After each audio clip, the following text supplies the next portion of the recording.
This episode of Common Mystics takes us to the tumultuous days of the Great Depression to unravel the dark tale of a bank robber turned murderer and discover how his reckless choices led to a cascade of tragedy. I'm Jennifer James. I'm Jill Stanley. We're psychics. We're sisters. We are common mystics. We find extraordinary stories in ordinary places. And today's story takes us to Maypearl, Texas. That's right, Jennifer. It sure does. We just left Grapevine, where the Great Wolf Lodge was. Can you tell our listeners the amount of fun we had at the Great Wolf Lodge?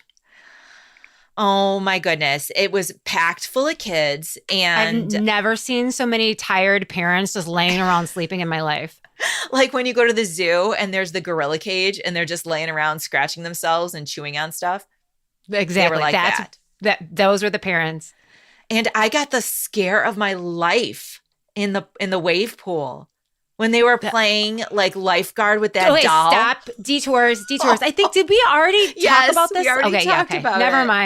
mind. Okay. Yeah. No, for real. You're like, don't look at it. I was like, Jill, don't look at it. Because it was not a real child, but it looked like a real child. But they were just practicing lifeguarding. I didn't know that. And there should be a sign. The lifeguard that picked up the baby out of the water was it wasn't a real baby. It wasn't a real baby, but it was holding it up by like the ankle. Yes. So we're like, who supported Ted? So then Jennifer was like, don't look. Yeah, it was very traumatic. I was legit shaking. And then I couldn't go back into the wave pool. I had PTSD from it, from that whole experience. That was terrible. But great, the tunnel, Jill. Thanks for bringing that up. The Twister tunnel, loved it. Oh, yeah. The water slide. That was incredible. You guys only go to the Great Wolf Lodge and make sure that they have like the tornado water slide thing. It is amazing. I love it. We are two middle-aged women running around no kids. Water parks. We have no children. It's just us. We're the kids. Right. Like we're some adolescents. Yeah. And I was pushing kids out of my way. I was like, I'm going up here first. You better relax. This is my ride. Like literally, I was all up on it. Yeah. But we left and continued on our journey. We had to get to Austin. So we were leaving Grapevine and we were on the back roads in Texas. And Jill, don't forget to tell our listeners what our intention was. Oh, well, please, Jennifer. When we got into the car, we do set our intention. Yes, what was it? To lead us, spirits. We asked the spirits to lead us to a verifiable story previously unknown to us that allows us to give voice to the voiceless. That's right.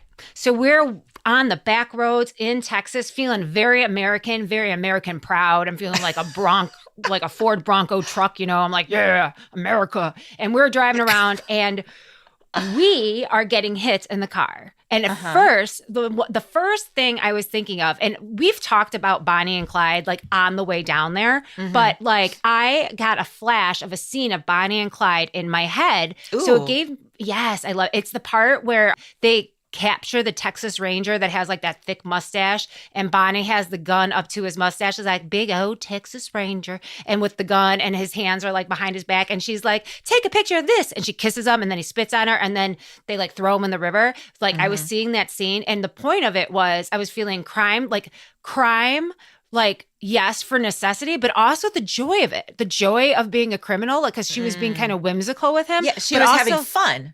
Yeah. It was exactly sick, but she was having fun with him, yeah. Exactly. But it was also the time frame. It gave me like around the Great Depression crime kind of situation. 1930s. What were you getting? Well, I just want to tell our listeners that the movie you're referring to is the classic Bonnie and Clyde, 1967, Warren Beatty and Faye Dunaway. And if you haven't seen it, you need to see it. It's a classic and it's fantastic. Anyway. It's never bad. Never bad. I was feeling hitchhikers along the highway, like they're dangerous and don't pick up hitchhikers along that highway. I concur. I think that is a safe PSA. The more you know, you do not pick up hitchhikers. But also like it feels like hitchhiking on that road was a lot. Like, you know what I mean? Like it wasn't like don't pick up hitchhikers. It's like people hitchhiked this road a lot, which I think is a really cool hit for you. Hitchhiking was a thing. back in the Apparently. day before people started to realize, oh, wait, there are serial killers. Do you know what I mean? Yeah. Like before that, they would just be like, oh, I'll just hitchhike across the United States and I'll be fine. Yeah. Very, Yeah. very scary. I was also saying, because I'm very clairvoyant and I was such a lazy child, all I did was watch movies. I Mm-hmm. was also seeing a scene from the assassination of Jesse James by the coward Robert Robert Ford. Ford. Mm-hmm. And in that movie, right before the coward Robert Ford shoots Jesse James, he says, I shot Jesse James, as Jesse James is facing away from him. So he got shot in the back. Mm. So I was thinking, like, that is cowardly. And it is bullshit that he shot him in the back. If you're going to shoot Jesse James, be a fucking man about it. Yeah. We stopped in Alvarado We did. in that town, It, and that seemed notable that we happened to be in Alvarado, it did seem Texas. notable. Mm-hmm. We stopped for gas and then we didn't get back on the highway. We continued on back roads. And what happened? Okay. So we're on this two-way highway in Texas. We leave Alvarado and we see a dog along the side of the road. Like So, a herding dog. yes, like a border collie. It was like Mhm. black and white, medium size and fluffy and dirty, but not like completely neglected. Like you could tell like somebody was taking care of this dog. It wasn't a stray. This dog got out of its property and was living the life on the side of the road, just being happy. And I Right. was like, oh my God, I need that dog. We need to save this dog. We need to save the dog. It didn't have a collar or any identifying information, but there were ranches on both sides. So it was probably living on one of the ranches and it got out of the fence. Anyway, we have this whole backstory on this dog, which I named Maypearl, by the way, because we were headed to Maypearl, right? We didn't know we were headed to Maypearl. You said, where are we going? And I was like, well, there's a sign for Maypearl. And then you're like, well, I'm going to name the dog Maypearl because she was leading us here. And I was like, okay, You guys, I wish you could have seen the scene with Jill and I pulled over at the side of the road, chasing this dog that did not want to be caught and trying to lure it to us with Pringles and Twizzlers. Yeah. Like literally, like it was like like little breadcrumbs, quote unquote, of Pringles. And it was, we were trying to get into the car. It was this She was way too smart for us. She knew what I was about. You got close to her and were able to touch her. I know, she loved me. We had a moment. She loved you. She really did. But alas, we could not catch the dog. And so it was very sad and we had to leave. So hopefully she made it back home. We did end up, as Jennifer said, in Maypearl, and we stopped through the cemetery. We didn't spend a lot of time in the town, but we went through the cemetery, and we knew that there was a connection to our voiceless in that cemetery. Absolutely. But we had a friend waiting for us in Austin, so we couldn't be dicking around. We knew we had a story, and we had to get to Austin. Right. So, Jennifer, can you give me a little background on the research of the areas that we had driven through that day? Well, we had driven back and forth through Johnson and Ellis counties when we were getting our hits. And Johnson County is home to Alvarado, Texas, where we stopped to fill up the gas. Right. And Alvarado happens to be the oldest town in Johnson County. It was 1849 when a man named William Balch staked his claim near an ancient Native American trail. Fun fact, though, Native Americans did not live in Alvarado. They only hunted in Johnson County. They didn't have any settlements there. Isn't that interesting? That is interesting. I wonder why. I think it was because the different terrains in the county were attracted to different kinds of prey. So there's like 4 different ecosystems on each side. And so different, like if you were going deer hunting, you would go to the east. If you were going like small game hunting, you would go to the west. So it's just like hunting grounds. Okay. Yeah. All right. Well, a couple years later, William Balch and his neighbor, G.H. Sigler, transformed the landscape by laying out half-acre town lots for settlement. And the community's first sheriff, Sheriff Anstute, is credited with naming the town Alvarado after the vibrant town of Alvarado, Veracruz, Mexico, where he bravely fought during the Mexican War. That's a little background on Alvarado, Texas. Memories. Did you like that? I do like that. Tell me a little bit about Ellis County, and Ellis County. It's Maypearl. Yeah, Maypearl is located in Ellis County, like you just said, and it's a charming little town nestled on Farm Road 66 in western Ellis County. Now, it was originally known as Erie, but it was renamed Maypearl on June 25th of 1903 in honor of the daughters of two officials of the International Great Northern Railroad, which had recently made its way to the community. Maypearl was officially incorporated in 1910. By 1914, the town was thriving with 2 banks, a weekly newspaper, 4 churches, and 25 businesses. The population held steady between 350 and 400 from 1925 through 1960s. So, small town. Small town. But I want to Small say, town. I know that like so many times I'm like driving through the country with you and I'm like, why is there a town here? You know what I mean? So hearing like, how did they come up with the name? I don't know That's if it's cute. overkill, but I did like it. Okay. Now, Let our listeners decide. we were looking for a story in the 1930s. So Right. that's where I was starting my research. So I go start researching the 1930s, and it felt like such a good time frame, but obviously the 1930s was not a happy time in American history because Well, Can you I think your Bonnie and Clyde hit in the car led us to be looking at this era, right? Like you said. right. And so Bonnie and Clyde, that whole vibe is Bonnie Parker, Clyde Barrow, they're bandits, they're murderers, and they're traveling in the United States, right? In the central portion of the United States.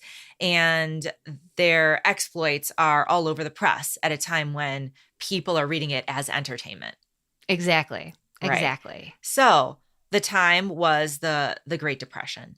Right. That is the backdrop, the setting. Can you give us some context to the Great Depression era in the mid 20th century? Sure. Well, the Great Depression was huge. It was a history-shaping event that rippled through the United States and the entire world. It began with a tremendous stock market crash on what became known as Black Tuesday, October 29th, 1929. Oh my God, it's almost its anniversary. Pause here for a minute, because what was happening in the 1920s is a stark difference from what was happening in the 1930s. And you remember the 20s, it was like live it up, right? There was opportunities. There was hope. Things were changing. Women are cutting their hair. They're out smoking, drinking. You're thinking Chicago, the musical. Everyone's having the Gilded Age of America. The Gilded Age of America. Yes, exactly. And people are getting rich. People are getting very, very rich, and the stock market is growing, and times are good. But on Black Tuesday, Champagne's a-flowing. Champagne is a-flowing. Flappers are flapping. Flappers be flapping. Flapper's gonna flap. Flapper's gonna flap. That's how it goes. But on Black Tuesday, October 29th, 1929, the economy suddenly took a nosedive, leading to widespread unemployment and hardship. Businesses closed their doors. Banks went bust. When banks go bust, you don't get your money. Yep. Like, that's a big deal. Say it again. When banks go bust, you don't get your money. And people were desperately trying to make ends meet. Think about the scene in It's a Wonderful Life where everyone's charging the Bailing Saving and Loan to get their money out. Think that's what was happening around the country at these different local banks at the time. Continue. So pretty much everyone in every layer of society was impacted, right? From farmers to factory workers to tycoons. Everybody was facing harder times. there are some tycoons that like threw himself off a building, like Absolutely. real people. Yeah. Right, because they lost everything in the stock market crash. Oof. So the government did what the government will do, and they stepped in with new policies and programs under President Franklin D. Roosevelt. Eleanor's my favorite. She's my favorite Roosevelt. Say it again. Then Teddy. It's Eleanor, then Theodore. You know what? Franklin's not even on the list. Nobody cares. Nobody cares about your favorite list of Roosevelts they do. in order. Do you have any idea the emails I get being like, can you please list your favorite Roosevelts? People are going to make fun of us for saying Roosevelts because it's Roosevelt, and we know it's Roosevelt, but it's a Chicago thing. If you're from the South Side and you lived off Roosevelt Road like we did, you say Roosevelt. It's true. I'm just going to leave that there. Okay. So it was a really tough and transformative decade that left a lasting impact. Okay. Now let's go to Texas. Tell me about Texas. So before Black Tuesday, Texans were optimistic about the future in 1929, just about everybody else in the world. Texas, like when you're from Texas, you're like from Texas. You know what I'm saying? Have you ever seen the movie? You're proud to be a Texan. Yeah, like you're just like, I'm from Texas. You know what I mean? Like you wake up and you're like, Texas strong. You're like, God damn. Like that's a whole lot of Texas energy you're bringing to a room. But that's how they are. Like, you know what I mean? That's Texas. Like watch the movie Giant. And I say this with love and respect. They are Texans, like for real. They're like, we Texas. And you're like, yes, you're Texas. Okay. Over the past decade, the state of Texas had increased 25% during the 1920s. Okay. So the 1920s, when people getting rich, were dollar bills going all around, Texas was growing. Texas was like, hell yeah, we Texas. Right. And they are growing. And Texas massive. Was the largest state in the Union. It was before Alaska. It's second now. You probably should. I love you, Texas. Piss off some Texans. I'm afraid of Texans. So all you have to say is like, I'm from Texas, and I'll be like, mass respect, yo. Like for real.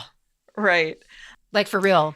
I'm afraid of you. And the attitude was all about maintaining the American frontier traits of rugged individualism and fierce competitiveness. And unblushing patriotism. Like these were the ideals coming out of Texas in the 1920s, right? I mean, it is still coming out of Texas. My goodness. Texas had solidified and strengthened their economic position through political action. Would you like to know how? Oh my gosh, I cannot wait. I'm at the edge of my seat. In 1928, the state of Texas elected Dan Moody as governor. He was a brilliant lawyer dedicated to wiping out debts and lowering taxes. I like that. I like that too. Wipe my debt, lower my tax. On the national front, Texas had supported Herbert Hoover of Iowa, who had a strong belief in future prosperity for the country. And Hoover won the support of Texas. Okay. I looking at Hoover from a different lens. I'm president, not the vacuum. Both, actually. I'm more of a I would date a Hoover vacuum. I would not a Hoover president. Oh, you would date a Hoover vacuum before you would the president. Yes. Okay, we'll come back on that later. So Wednesday, October 30th, 1929. This is the day after the stock market crash, the day after Black Tuesday.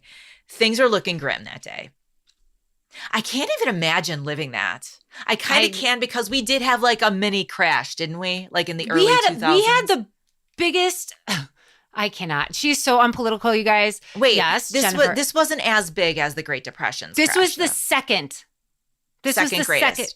Yes. This was like, it was bad. Okay. This was the second, and it was in 2000. And that was scary. That was in 2008. Yeah, that was scary. That's when the housing market bursted and everything went to hell. And I remember going driving around the country for work for, recycling broking. So I have to like, do cold calls and like get out of the car and like go places. There were so many industrial parks that were like literally empty, like abandoned. Oh my And gosh. Chad went to go get money out of the bank, like, because he doesn't believe in like credit cards or whatever. He went to the bank and there was a man crying Oh because God. he was going to Don't tell me lose his that. house. Don't tell me that. That was like so many houses were foreclosed. People were losing their homes. It was just a really terrible time. So, yeah. So some of us who are older maybe remember that period. Oof. Well, When I was your age. October 30th, 1929, it was kind of some similar feels coming out of that era. And the New York Times industrial average had taken a nosedive, dropping nearly 40 points. It was the worst day Wall Street had ever seen up to that point. Okay. A staggering $26 billion. Poof, gone. And $26 billion in 1920s money. So Right. think about that. And that's like trillions. Yeah, like that my number doesn't head- even compute. My head doesn't hold numbers that big. So that's a lot of cash. That's a Just lot gone. of cash. A lot of wealth gone.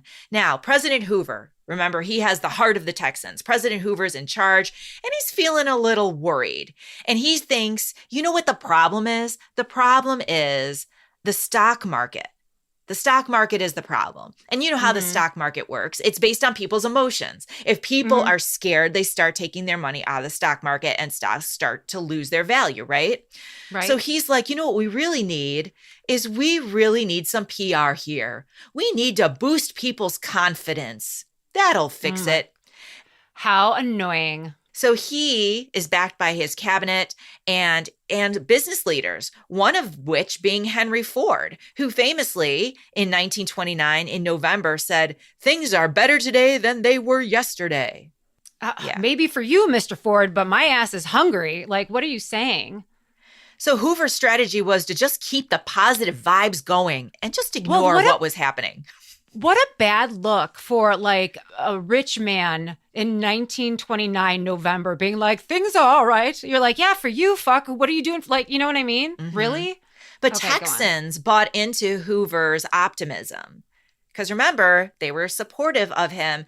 And so they really felt, for the most part, throughout 1930, the people in Texas believed that the Depression was only really hitting those wealthy, quote, gamblers in the stock market. But if you were a rancher, a true blue-blooded Texan, you're not going to be impacted by what's going on in New York on Wall Street.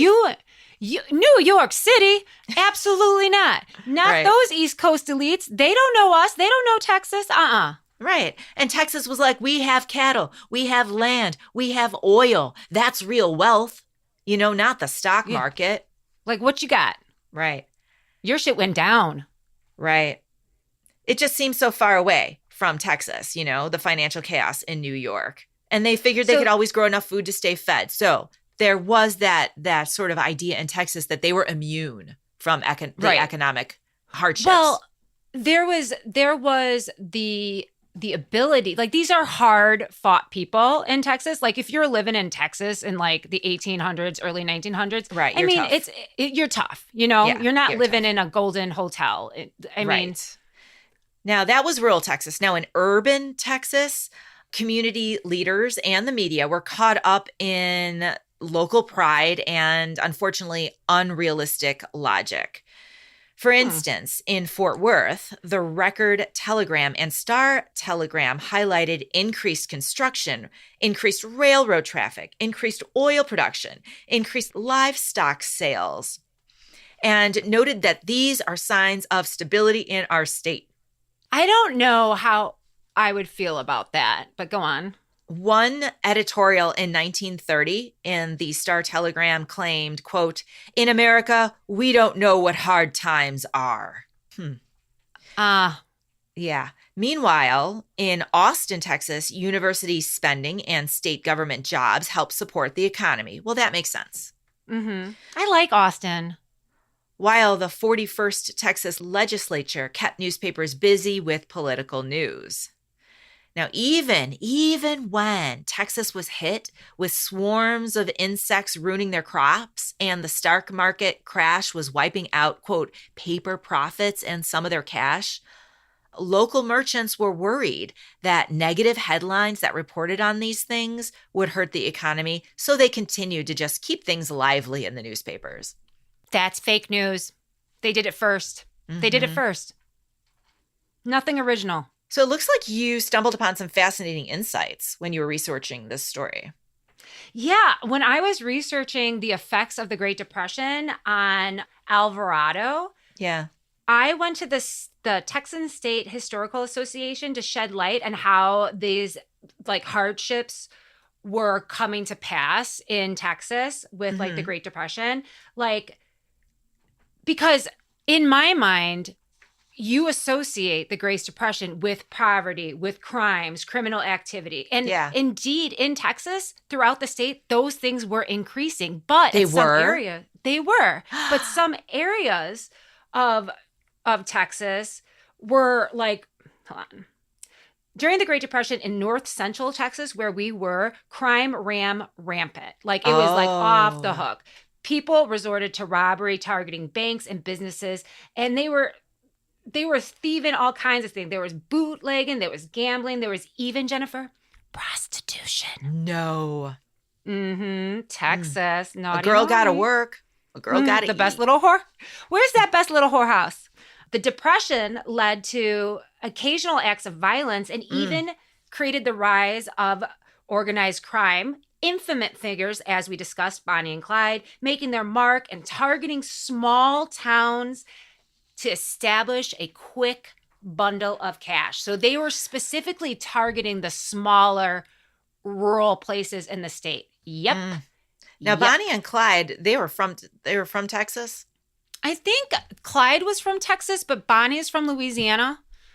But what I'm going to say is that even with all that happening, which we know happened, like we don't have to, like we just watch the movies and because they're legends, right? Right. Even with all that happening, curiously, the Texas State Historical Association, in a letter written by David Miner in 1976, later updated in 2023, stated that Alvarado stood out among its peers. He noted, and I quote, "Unlike many of its sister communities, Alvarado did not decline during the Great Depression or World War II. The town managed to thrive, and its population reaching 1,324 in 1943 and growing to 4,129 by 1988. All while 60 local businesses were in operation." So he's saying, like, not this part of Texas, right, in Alvarado. Okay? Alvarado was not struggling during the Depression. Its population held steady. Its business operations held steady. Actually, its population grew. In contrast that with what was happening just down the way, if you follow the dog, in Maypearl. In Maypearl. Now, Maypearl had tough times. Just like the rest of Texas, there was the plummeting agricultural prices, especially for cotton. And cotton in Texas was king. And that led to widespread unemployment, and farms had foreclosed, drastically lowering living standards for many of his residents around Mayfair. The community, which relied heavily on farming, saw their livelihoods threatened as crop prices tumbled. Oh, God, how depressing. Right. And there were charity and government relief programs that people were relying on just to get by. But despite of that, Jennifer, the population held steady at 350 to 400 in 1925 all the way through the 1960s. Okay. So it doesn't really, the population amount, and I digress to David Miner, does not reflect the healthiness of the economy of the town. Okay. A lot of businesses did take a hit in Maypearl. That is true. That is true. They went from 28 businesses down to 12. As noted by Brian Hart from the Texas State Historical Association, 1952. Their businesses did start to dry up there. All right. But still, it looks like Alvarado was somewhat protected protected from the effects of the Great Depression, but Maypearl was affected more so. And it was a smaller town. It's a smaller town, and it's right like down the highway. It's a very close proximity. So interesting. It is interesting how just a hop, skip, and a jump makes that kind of a difference. So now, Wow. Jennifer. So 30 minutes in and we still haven't gotten to the incident. Well, I'm so glad that you're here because we are driving up to the incident now. Well, put on the brakes because we're here. Why don't you take us there? Shortly after noon on May 10th, 1939, as the thermometer approached 70 degrees, bank president Willis Wildman was wishing his staff at the First Bank of Maypearl, Texas, a pleasant lunch. So he was letting his employees go to lunch. Have a nice day. They probably had a picnic. Still how nice. Out. It isn't. It's almost 70 degrees. Beautiful. High noon. Returning to the teller cage from the back of the building, Willis Wildman was suddenly startled by the sound of a gunshot rising through the air. The president of the First Bank of Maypearl was shot in his back. He never saw the gunman, and poor Willis lay on the ground bleeding and in pain.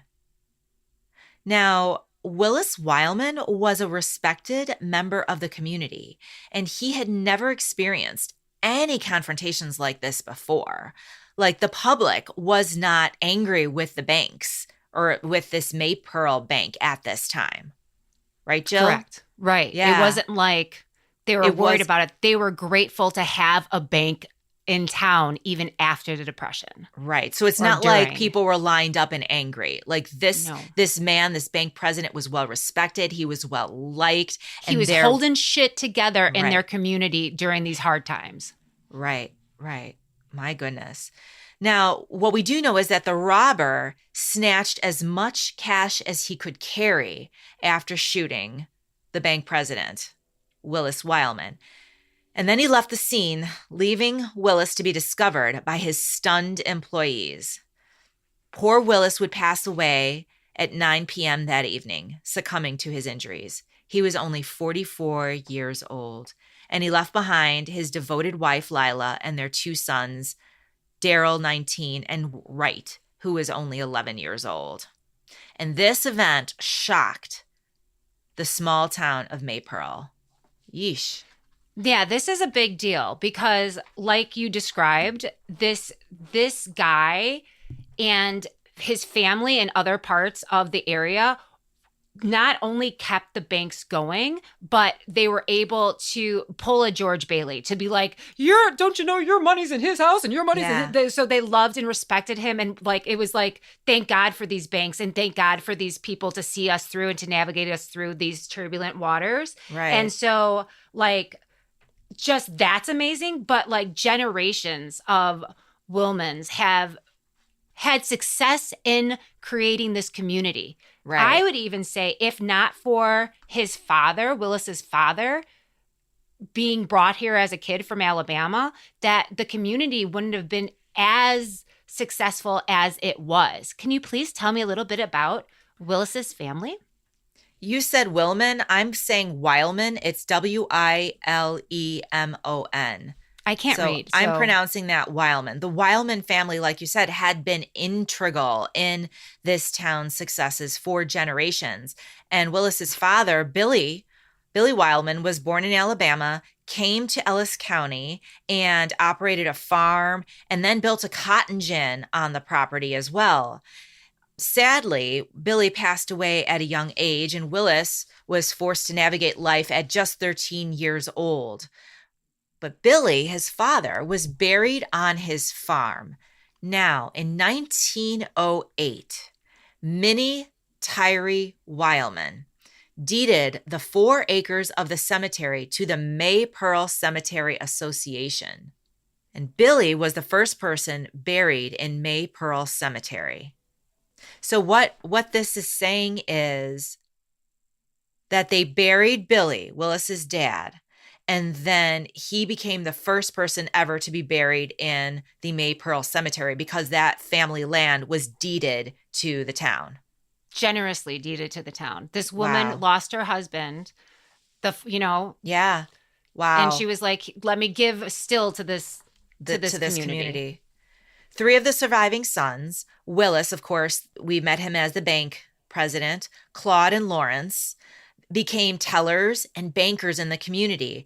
And they went on to serve as presidents and directors of banks throughout Texas during some of the most turbulent financial periods in the country's history. And that's no small thing. That's a hard job during the Great Depression. Go on.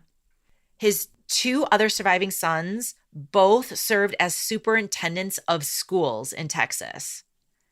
And his youngest son became a bookkeeper in the lumber industry. So this is a very influential family who is doing good things for the community, supporting the community, serving the community, and donating land to the community. Hang in there, guys. We'll be right back. Hi, everyone. We are so excited to unveil the first book in our series entitled Common Mystics Present Ghost on the Road Volume 1, Murders and Mysterious Deaths. It's everything you love about common mystics and more. It's a retelling of 10 of our favorite stories from our pod with exciting extras. Extras like souvenirs, what we took away from the experience, and what to know if you go if you decide to travel in our footsteps. Pre-order the Kindle edition now. All other formats of the book will be available for purchase at Amazon.com on July 1st, 2023. Thanks, guys. Now back to the show.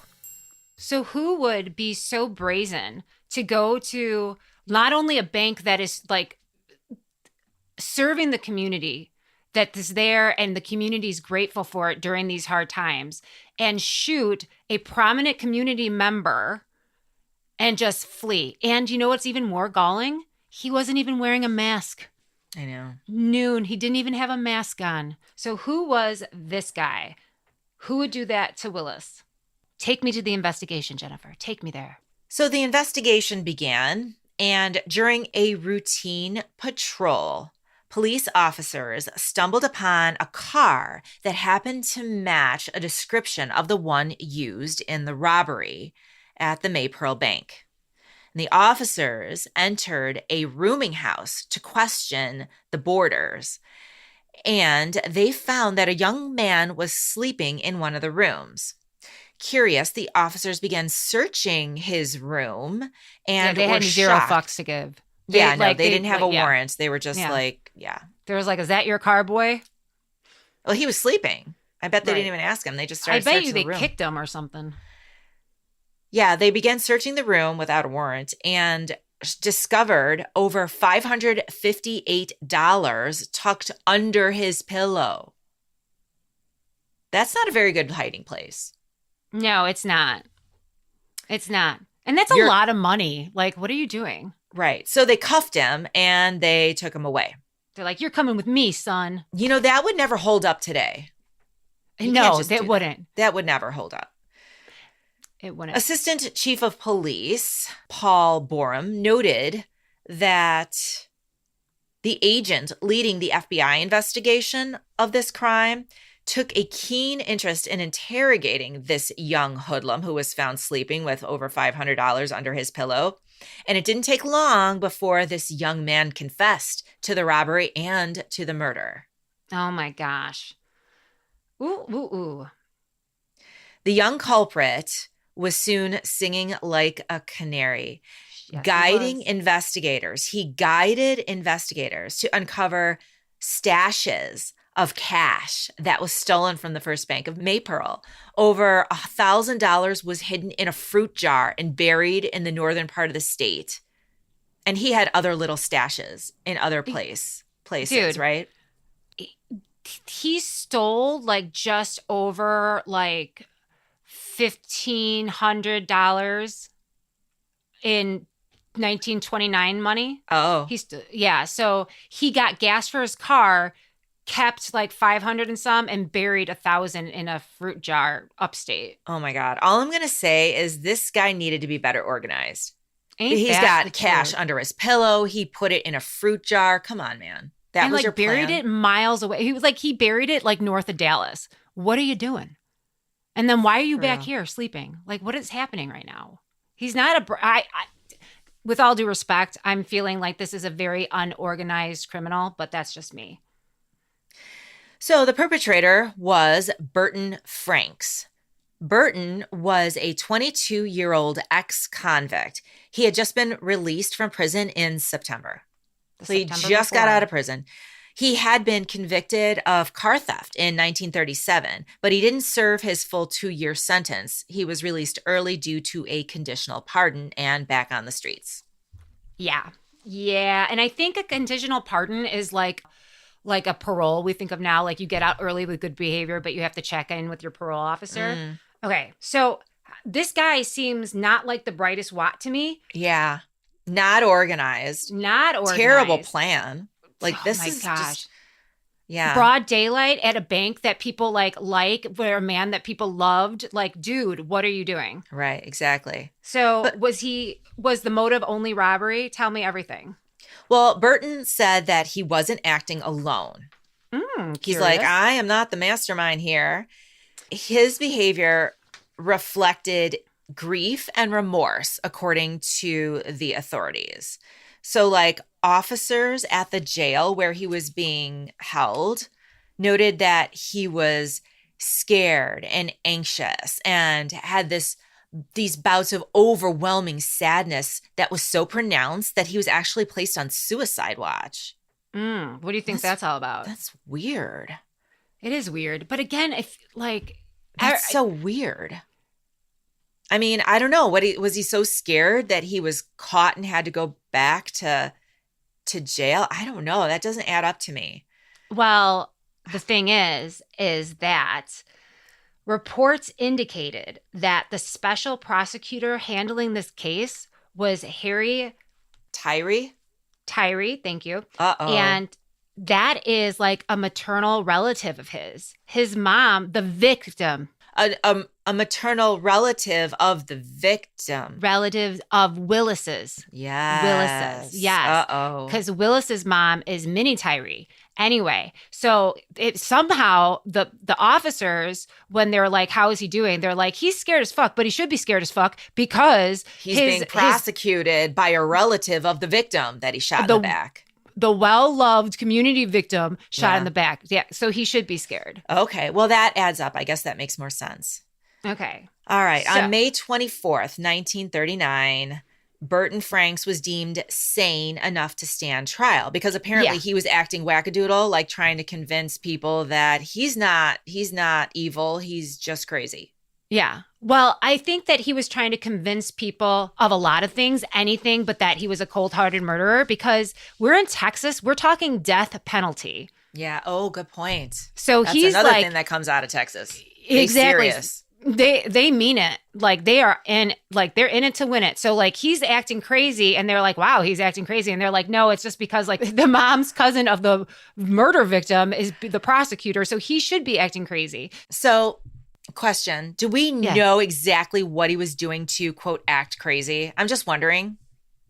Like the way it was described. Anything fun? Like, don't give me the long. No. Nothing fun. Nothing fun. Like just he wasn't like whining, eating his pillow. Oh, just okay. No, he wasn't like picking his butt hairs. Like he was like nothing fun, nothing creative, just whiny. Okay. It wasn't right, me. I'm an idiot. Yeah, all right. Don't give me any. Yeah, details. we get it. That's You're an not idiot. Fun. Yeah.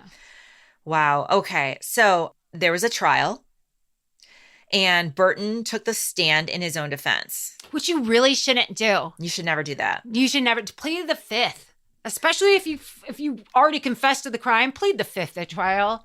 So he said, the gun accidentally went off. It was an accident. So he started, what had happened was, that's what he was like, literally, that's not a defense. Right. But then he's like, okay. It was Uncle Ed. His Uncle Ed, apparently, according to Burton Franks, his Uncle Ed schemed the entire murder and was set to pocket half of the stolen money.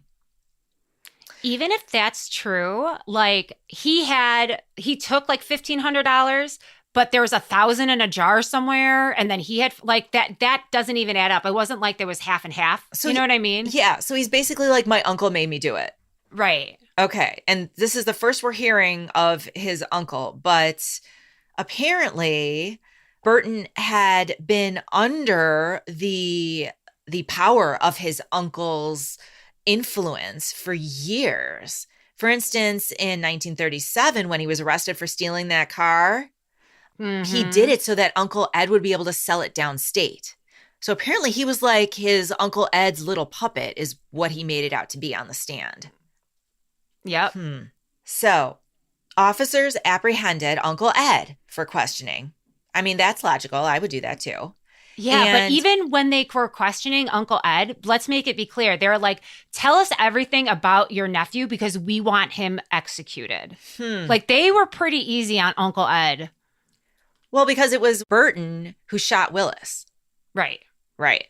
So they were questioning Uncle Ed, and he ultimately faced charges related to the robbery and the murder of Willis. So Ed was held accountable as well. But strangely, he wasn't held in jail until his court date like you would expect him to be. That's what I'm saying. Like, Yeah. the officers were like, your nephew's going down. So Yeah. he's saying that you helped him with this. We can do you a solid and like, just tell us what you like. Yeah, I knew about it and I called him the day before and I'll sign a piece of paper to that. But like, I don't want to go like die in the electric chair. And the prosecution was like, I can't promise you that, but like, tell us as much as you can about the situation. Right. And we appreciate your help. And he was released. And he he was got released. to go home and live his life for a few days. And then there was a shocking discovery. What?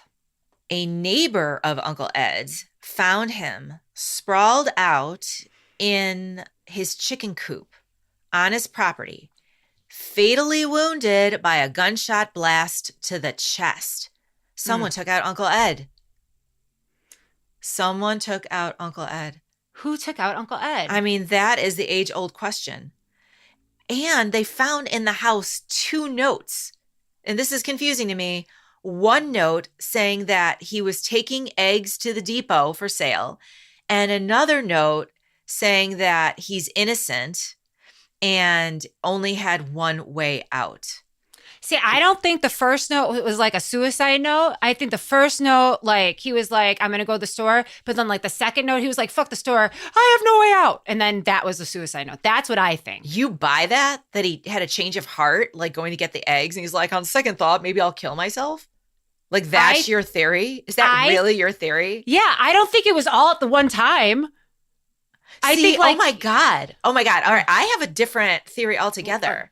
This is so important. Tell me everything. I think that he was murdered and someone left. Yeah. And someone left a suicide note, not even realizing there was already an egg note because Ed was just going to get the eggs from the chicken coop to take them to market. Shut up. I totally someone think shot it's him. suicide. I think it was suicide. I think he They was found murdered. they found the gun next to his body. But that's interesting. I like the way you think. Thanks. Yeah. And I think he wrote the note like earlier. That still and doesn't then- make sense. Yeah, it does. I'm taking the eggs to market. Oh, wait, let me kill myself. Well, it wasn't like on the same piece of paper. It was like at 10 o'clock. I'm writing to my wife who's like at whatever. Like, right, hey, whatever. Bev. Well, agree hey, to Bev, disagree. I'm gonna take the eggs to the market. And then he gets his shoes on. He's going to town. He's like, I can't take the eggs to the Is market. I'm a killer. Or I helped Wow. kill Willis. Wow. Is it Yeah. easy to shoot yourself in the chest with a shotgun? Is that easy? Double Because barrel. that's like big. Do you know what I mean? I don't know. All I right. never did it. Okay.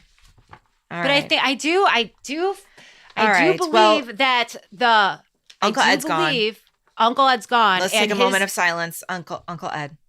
And the medical examiner did call it suicide. Okay. So believe what you want about the eggs, but the police were like suicide.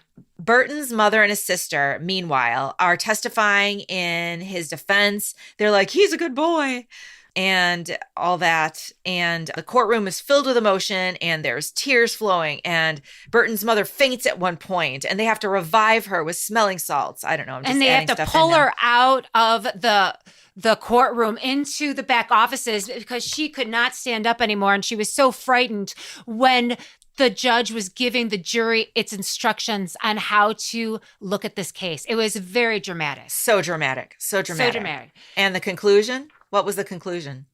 The thing is, Jennifer, is that not only his mom and sister were supposed to be there, but his brother Andrew was supposed to be there to give him an alibi. But Andrew couldn't be there. You know why? Why couldn't Andrew be there?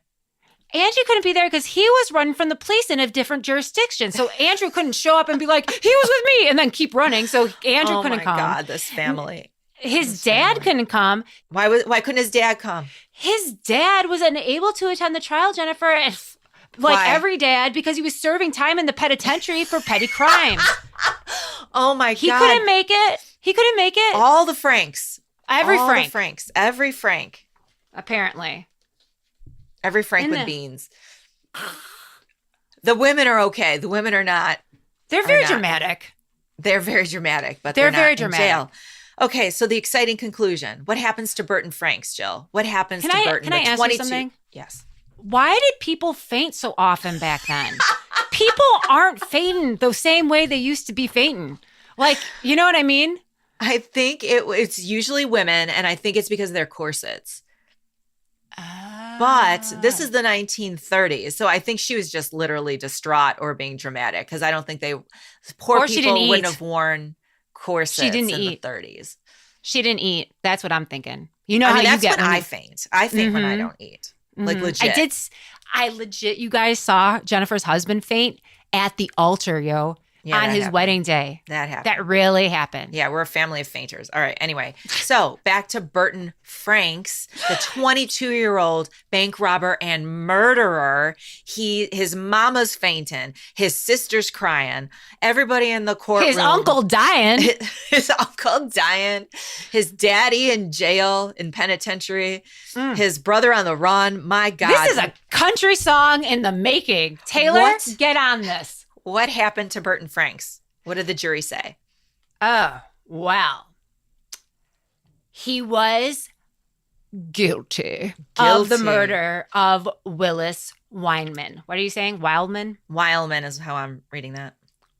And he met his fate in the electric chair on June 7th, 1940.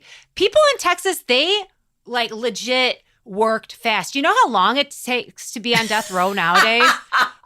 They had zero fucks back in Texas in the 1930s. They're you killed him, you're staying for trial, you're going to trial, oh, you're dead a year later. Well, yeah, a little more than a year later, a year and a month. Yeah, that's pretty fast. And yet in the papers, it was a really nice obituary. Family and friends gathered at the Mickle Brown Funeral Home for a heartfelt service by Reverend Gregory of the First Baptist Church. Friends of the family served as pallbearers, honoring his memory, as many beautiful flowers adorned his grave, yada, yada, yada. There's nothing to be oh, yeah, and he shot and killed someone and robbed a bank. This is all just very nice stuff. After getting out of the penitentiary. Oh, my God. Oh my God. Do you think that it was such good news because of the whole newspapers in Texas not wanting to admit that things were bad? No. Oh. But I love that energy. Bring it every time.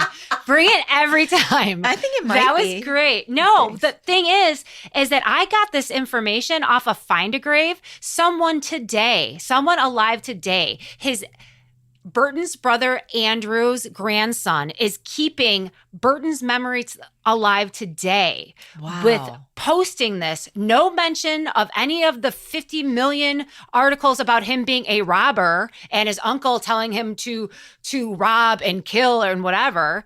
And so I reached out to the great grandnephew of Burton. And I was I did. I was like, hey, Mr. Franks, I was like, hi, my name is Jill. I'm a psychic. I'm a sister. And I believe your great uncle is talking to me. And it feels like, as I am digging into this research, it feels like the family feels as if Burton was martyred or murdered by the state. And I just wanted to get your take, because it seems like the things that you are posting on Ancestry and Find a Grave is very specific to him not being a murderer and very specific to people loved him, but he robbed banks and was a car thief. You know what I mean? We know he robbed one bank, Jill. Let's not. No. Oh, he robbed more than one? There is a suspected other bank robberies that he was guilty of. No. Wow. Wow, Yeah. wow, wow, I think there wow. was another one in Thurston, Texas that they thought that car was associated with as well. Wow. Hmm. All right, bring it home to me, Jill. Bring it home. So, why are we talking about this guy? What's the story about? What's the relevance? I'm so confused. Great Depression, parts of Texas aren't, parts of Texas are. Tell me, what's going on here? You know, we talked about two different families, obviously. The Mm-hmm. Franks family, who was basically turning out to be a family of criminals, Mm-hmm. right? Car thieves, bank robbers, and now at least one murderer in Alvarado, Texas. And then you've got the other family, the Wildmans from Maypearl, who are the superintendents of schools and donating land to the city and being, helpful in running banks and keeping banks open during this difficult time. And to me, it's just so interesting how you have these two different families that make two completely different choices in the place and time that they're living. Agreed. And I think it's such a good, I think these stories are relevant because a lot of times when we think about crime, we're like, well, crime is a product of poverty. But clearly, the Franks family, which is from Alvarado, it seems like they Had more had opportunities exactly. because They had, if Alvarado had more opportunities than exactly. Maypearl. So they weren't making these decisions on the fact that they were living hand to mouth. They were making these decisions based on the path of least resistance and just being like greedful and just shitty people. And not just one of them, a lot of them. So who's the voiceless? Who do you think the voiceless is? Well, obviously, the bank president, Willis Wildman, who was He shot needs in the a back. voice. He needs a voice. He doesn't have an obit online. He doesn't? No, I Ah. like looking at this, you would think that like I don't know why I'm shouting because I covered up my other ear, but looking at this, you would be like if you didn't know the story of the robbery and you were just like going over like the archives that's available, you wouldn't realize that Franks was a murderer. You Mm. wouldn't realize that Willis was murdered or that his family was his family was that of community givers and good people for generations. Interesting. Today, if you Google Wildman in Maypearl, his ancestors are still celebrated in the community for being like the superintendents of a school for like 40 years. Like they're still doing this good work today. Wow. Yeah. What do you think of Burton? Does he deserve a voice? I want your opinion on Burton. I'm fascinated. I think Burton is not very smart. And I also think that he's a mixed up kid that was very much a product of his environment being his family. The fact that his Yes. uncle was a criminal, his dad was a criminal, his brother was a criminal. Basically, yeah. His dad was convicted and sent to the penitentiary on his 15th birthday. On Willis's 15th birthday. On Burton's 15th birthday. On Burton's 15th birthday. So little birthday boy Burton is like, yeah, it's my birthday. And then they're like, daddy's going away, son. And you're like, fuck. You know what I mean? Like, that's Burton. So, Got it. yeah, So he didn't really have a chance. he didn't have a chance, but He he didn't had have a chance. his family had chances. His family had the same chances as the He had Wildman choices. families. He had choices. He didn't have to shoot Willis Wildman. Yeah, he didn't have to be. What do you think about his uncle? I think he was murdered. I don't think he shot himself. Okay. Do you think he was involved in this criminal activity? I do. I do too. Yeah. It's so interesting. I didn't even think about Ed. All right, let's go over our hits real fast. Wait, I also want to say this. These stories, these families really are quintessential American stories, right? And it is your path is totally based on the choices you make and the behaviors you do. They are from the same area, their families grew up in the same area, and these people made different decisions. And is it harder to make a good decision once there's a momentum of you doing bad? Absolutely. Yeah. And I get that. But there's also you can also be like, you know what? I need better for me and for my family. So do I think Burton is a victim? I think he's tragic because he's stupid. I Yeah, think he he's is stupid. easily manipulated. And if he already went to jail because Uncle Ed's criminal campaign, then why would you do it again? Fuck. Why would you do it again? Okay, that's where I'm at. Let's go over our hits. Yeah, let's go over our hits. So the Texas Ranger, Bonnie and Clyde, talk to me about that. Oh my God, the whole thing. Crime, the time frame, and enjoying the crime. Don't forget, when I saw that, Bonnie was enjoying that. So you think that Burton enjoyed the bank Yeah. robbery? Yeah, I think he's stupid. I think he enjoyed robbing the banks. I think he enjoyed working his dealings with Uncle Ed. I think it's a choice he made, but he's not good at it. Can you tell me what is the significance of me talking and seeing hitchhikers along the highway? For how I found this story is that I Googled Mayfair hitchhikers, and as there was like on the page, it was like hitchhikers kidnapped Reverend whatever. On that same page, it alluded to the Frank's trial. And yes, and him being okay to stand trial. So I was like, what's this? So it was a breadcrumb to lead you to the story. Yes, it was a breadcrumb in the research. And you already mentioned the fact that the scene you were seeing from the assassination of Jesse James by the coward Robert Ford from that movie, you were seeing him being shot in the back. Yes. Just like Willis. Yes. And that's how I knew that it was our story. Wow. Because I was like, why is that significant? Because everyone, like, this has nothing to do with Jesse James. Plus, But we the were fact- in Alvarado. Right. We were in Alvarado. Which and Alvarado's where Franks grew up. Burton Yes. Franks grew up. The whole Franks criminal family grew up there.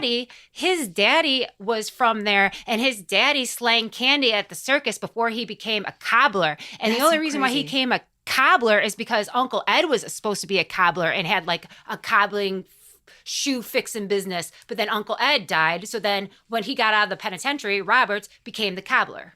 It's also pretty crazy that we ended up in Maypearl at the Maypearl Cemetery, and this story has strong ties to both these locations. That really is giving me the chills a little bit.